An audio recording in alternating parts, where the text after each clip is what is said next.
Pipsqueak over here now. We woke up yesterday morning to pictures of Harry bursting through the VIP area, minus the security, of course. Front page of the Telegraph has got Harry's back home.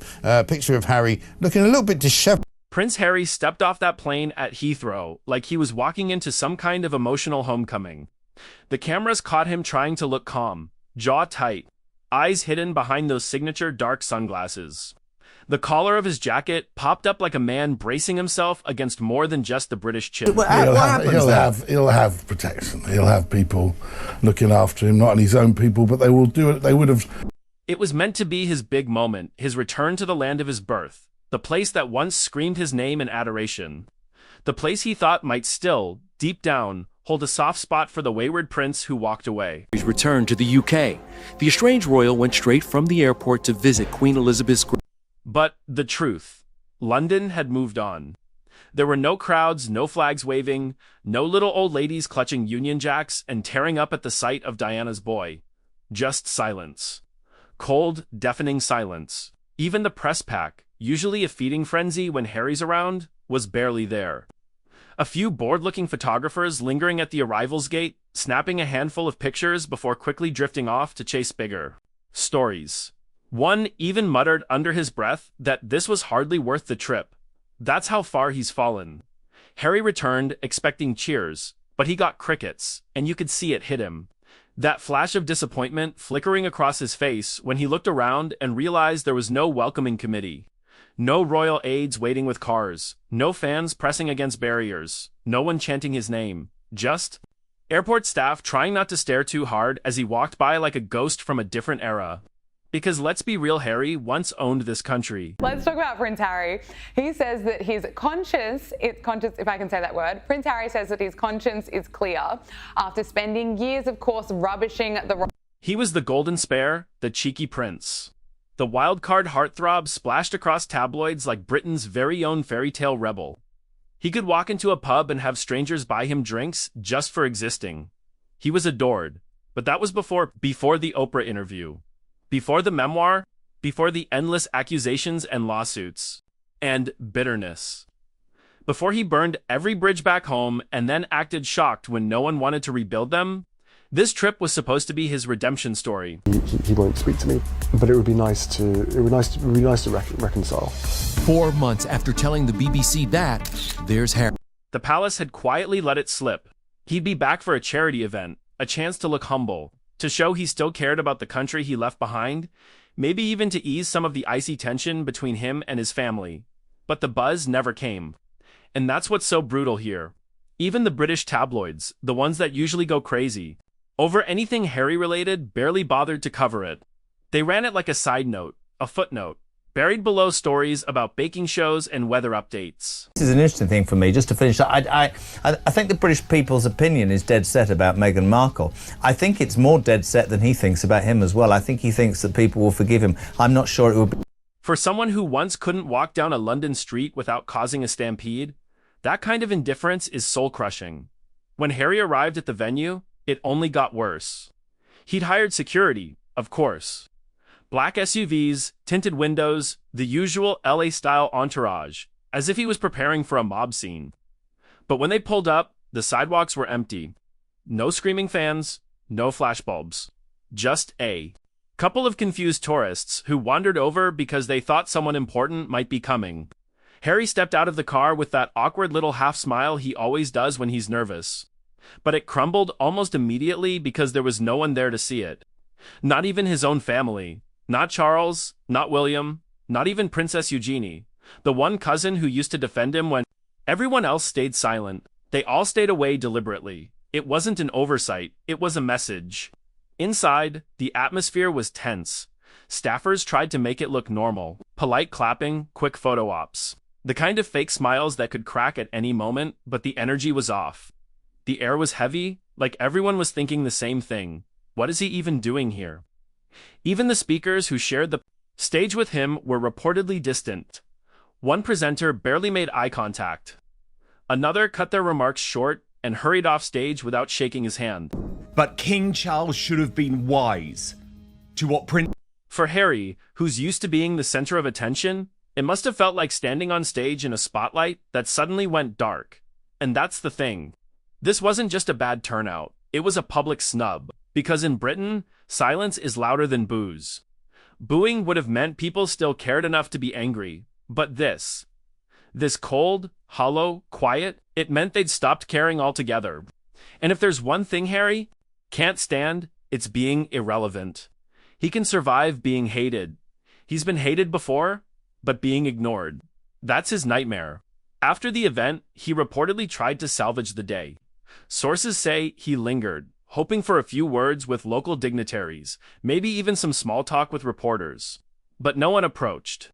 He stood off to the side of the room, clutching a paper cup of tea, looking like he was waiting for someone who never showed. Staffers whispered that he seemed lost, not angry, not defiant, just deflated. And when he finally slipped out the back door to his waiting SUV, his eyes were glassy, red, puffy, and blinking hard like a man on the edge. He didn't wave, he didn't smile. He just kept his head down and walked away from the building like it had burned him. And here's where it gets even more heartbreaking. That night, according to palace sources, Harry stayed alone at a London hotel, not at a royal residence. Not at Frogmore, not even at Clarence's house where his father lives.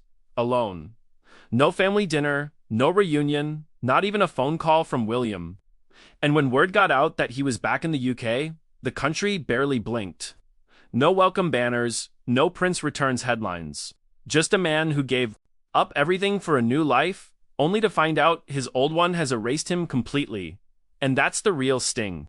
Because for all the noise Harry and Meghan have made about freedom and independence, the truth is, he's been chasing their approval this whole time. Every interview, every book, every Netflix deal, it's always circled back to them. His family, his country, the love he walked away from, but secretly hoped would still be waiting if he ever came back. But it wasn't. And standing there in the grey drizzle of London, watching the city he once ruled barely notice his return, Harry finally saw it. They've moved on. Back in that quiet London hotel room, Harry reportedly sat alone for hours. No entourage, no adoring press. Just the distant hum of traffic outside his window and the dull ache of realizing that the place he once called home now treated him like a stranger. He ordered room service, barely touched it, and spent most of the night pacing. Staff said they could hear him walking back and forth above them, like a man trapped inside his own thoughts. And really, who could blame him? Royal family. That's it. Let's talk about, the only man who's potentially less popular in the United Kingdom than... This wasn't just about an empty arrivals gate or a cold reception at some charity event. This was the brutal confirmation of his worst fear that Britain no longer sees him as one of theirs. By morning, Harry reportedly called Meghan, and let's just say, it did not go well. Because while he was wallowing in grey skies and silence, she was basking in Californian sunshine, sipping green juice and reportedly furious that he'd gone back without her.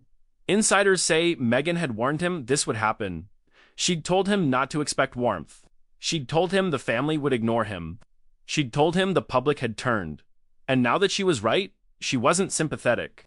She was angry.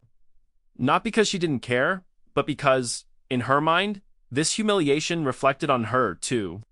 She reportedly snapped that he was making them look weak and accused him of chasing people who've already slammed the door. Imagine that Harry on the verge of tears, just wanting a crumb of comfort from his wife, and instead getting a lecture about appearances. It was the final twist of the knife.